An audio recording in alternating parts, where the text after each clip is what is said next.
وزیر اعظم کے مشیر برائے سیاسی امور رانا ثناءاللہ کے ناقابل ضمانت وارنٹ گرفتاری جاری کر دیے گئے۔ جوڈیشل مجسٹریٹ سدرا گل نواز نے رانا ثناءاللہ کے وارنٹ گرفتاری جاری کرتے ہوئے انہیں گرفتار کرکے 12 دسمبر کو عدالت میں پیش کرنے کا حکم دیا۔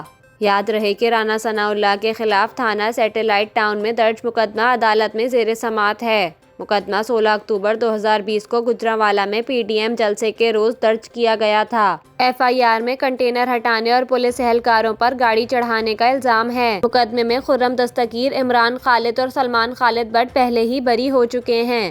پولیس نے رانا ثناءاللہ سے متعلق مقدمے کا چالان تاخیر سے جمع کرایا تھا۔ پولیس نے رانا ثناءاللہ کو بے گناہ قرار دیتے ہوئے 173 کی رپورٹ عدالت میں جمع کرائی تھی۔ عدالت نے پولیس رپورٹ کو مسترد کرتے ہوئے رانا ثناءاللہ کو طلب کیا تھا، تاہم طلب کرنے کے باوجود مسلسل غیر حاضری پر عدالت نے وزیر اعظم کے مشیر رانا ثناءاللہ کے ناقابل ضمانت وارنٹ گرفتاری جاری کیے۔